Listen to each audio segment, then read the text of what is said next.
Hello, I'm John Freeman, patriot of the people, our liberty and freedom from a government that now serves itself. I'm in front of Pennsylvania State Capitol building in Harrisburg to remind and inform everyone of their state government's responsibilities to the people. I want everyone to be aware of the role of the states in addressing the Obama usurpation.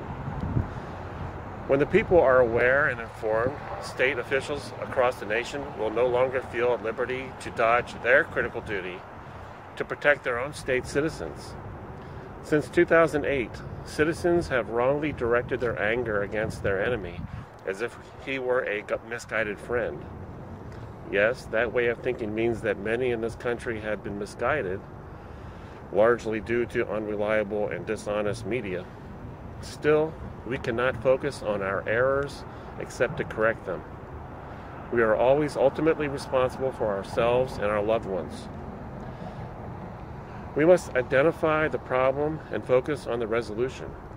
Dear people, if you don't fully understand the Constitution, or if you didn't, there were still clues that something was brutally wrong in state and federal government. Here's evidence of someone who despises a free people. Can someone be a friend of the people while snubbing, laughing at, and dismissing the people's Constitution? The office of president is the most sensitive and highly guarded office in our nation. If the enemy can infiltrate that office, mocking citizens, demanding proof of compliance, and if Congress can freely offer those highly guarded powers without any fear of accountability, then the Constitution can be trashed and the people easily enslaved. Why do you bypass those responsible for protecting us while focusing on the thief? Do you think the thief will change his plans and arrest himself for you and your Constitution? Obama did not prove eligibility to either the states or Congress before noon, January 20, 2009, which is required by Amendment 20, Section 3 of the United States Constitution. I don't think you will find any member of Congress willing to lie for permanent record by stating that Obama proved his eligibility to either the states or Congress before noon, January 20th, 2009, let alone ever. Tim Adams, that's Tim Adams in Hawaii, swore in an affidavit that Obama was not able to qualify, even though Tim Adams, a Democrat, went out of his way to try to help Obama qualify. People do not become United States presidents without proving their eligibility to those responsible for certifying the requirements. The election process was created for our safety as the top priority. Are you willing to dismiss your own safety? Again, Section 1 of Amendment 20 states that the term begins noon, January 20 of every fourth year. Section 3 of Amendment 20 states, if the president-elect shall fail to qualify, then the vice president-elect shall act as president until a president shall have qualified. I'm not saying that Obama even made it to president-elect status. However, when the people begin standing for themselves by demanding compliance with Amendment 20 and Article 2, the rest of the violations, damage, and the years of planning from our enemies will be revealed and repair can begin. What is the hope in avoiding the gaping hole in a ship? Those who feel a sense of responsibility for our loved ones know that it is wrong to bury our heads and that it is right to address that which threatens us. People's Capitol building has always had reminders of the state's role in preventing Obama's usurpation of the office of president. And in the People's Capitol building, I'm referring to, in this particular instance, Pennsylvania's Capitol. Pennsylvania calls itself the Keystone State. There are opinions as to the meaning, which include the fact that Pennsylvania was the state where critical decisions were made in founding this nation, and the fact of Pennsylvania's physical location among the original states. I prefer to think that the icon of the Keystone, first used publicly after the United States Constitution was ratified, best reminds us of that central principle. The United States Constitution was debated and voted into law in a central state. In that same Constitution, that principle is found where? It's found in the central article of the United States Constitution. There are 7 articles, and the essence of the keystone is found in Section 4 of Article 4, which states, "The United States shall guarantee to every state in this union a republican form of government." A republican form of government is a democratic government. It's a representative democracy. When Congress began treating Obama as if he had become a legitimate candidate, and later as if that usurper had become president, I did not see the state's governor, senators, or representatives protecting your representative democracy by demanding that a president occupy the office of president. Instead, I saw extreme ignorance of the Constitution.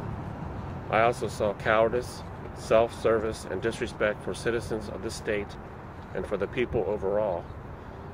Even worse, if a worse can be imagined, when I have mentioned this to state officials, members of the Pennsylvania legislature either had no response, acknowledged the problem, yet said they didn't know what to do, or pointed the finger away from themselves and said, "This is Congress's problem. Congress has to fix it," as if the states have no say or are not affected. Can you believe that? In the very state that calls itself the Keystone State, its so-called leaders have forgotten their duty to demand and protect that Keystone guarantee to its people, to assure a representative democracy, that buoy of freedom. Hey, state officials, the purpose of the federal government is to serve the states and territories. The federal is nothing without the states that comprise it. In the north section is the Senate. In the south section is the House of Representatives. This structure is a reminder that this state supports the national Constitution's form of government. Overhead, standing on the dome, is a large statue named Commonwealth. Standing on the National Capitol's dome is a statue named Freedom. The statue, Commonwealth, above me does not refer to monetary wealth. The name, like the name of the national statue, refers to well-being in the context of freedom and protection from government tyranny. Remember the time period. Securing a stable form of government that is of the people so that it will always be for the people. These statues are symbols of what is stated in the preamble of the United States Constitution, where it states that its purposes are to promote the general welfare and secure the blessings of liberty. The word guarantee is only used once in the United States Constitution. There is no better promotion of general welfare for the people than when their Constitution absolutely requires a guarantee of safety from tyranny and invasion. Whether that mode of invasion against any of the states is from another state, a territory, another country, or the federal government itself. Pennsylvania's Constitution also reinforces the laws and principles of the United States Constitution. Article 1 in Pennsylvania's Constitution is called the Declaration of Rights. This article is almost identical to the National Constitution's Bill of Rights. Pennsylvania's Article 6, Section 3, requires all state officers to take an oath to support, obey, and defend the Constitution of the United States. Article 6 of the United States Constitution requires all state officials to take such an oath. Pennsylvania's Article 4 requires the governor to take care that the laws be faithfully executed. Article 2, Section 3 of the United States Constitution requires the President to take care that the laws be faithfully executed, which are the exact same words. By the way, this is another reminder of Obama's intent to destroy the welfare of the people. Think about it. Is it even imaginable that someone targeting the office of president could take an oath to preserve, defend, and protect the Constitution after demolishing the laws in the very same Constitution in order to become president? Obviously, it is not possible to violate the law in order to preserve, protect, and defend the same law. Only an enemy of the Constitution would attempt such an act against the people and against those who have died and who have truly cared for those precious liberties guaranteed in a precious Constitution. Despite these reminders, and more importantly, the absolute duty explicitly demanded in the laws themselves, state officials have clearly taken freedom and life itself for granted. State officials have disregarded their oaths and have put all the burden of prevention and the consequences of an invaded and fallen union on the people. I have verbally and in writing reminded members of this state's legislature that their top priority must be to address and resolve a usurped office of president.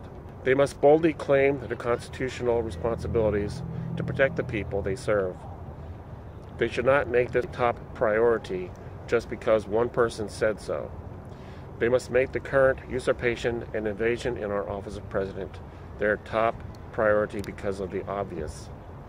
Read Article 2 and remind yourself of the powers available to a United States president. Imagine those powers in the hands of the enemy. We're on a sinking ship. Ignoring the gaping hole while state officials continue their other duties is simply managing the deck of a sinking ship. We need heroes in state government more than ever. Pennsylvania alone has 50 senators, 203 representatives, 1 Secretary of the Commonwealth, 1 Attorney General, 1 Lieutenant Governor, 1 Governor, and there are others. Are they all sheep? Are they all sheep?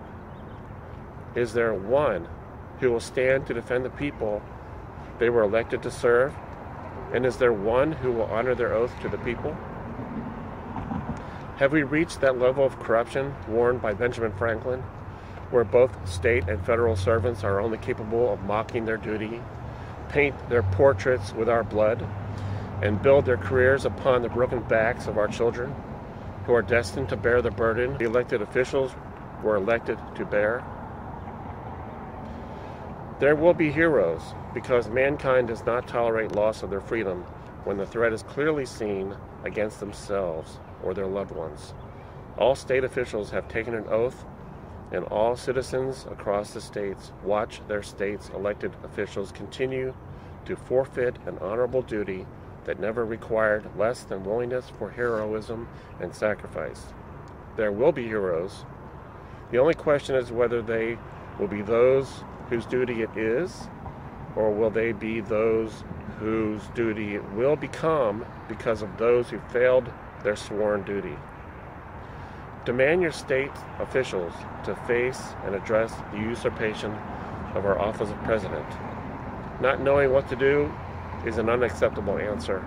Avoiding responsibility for their own state in this matter is like watching a murderer walk past them through the front door of their own home without lifting a finger.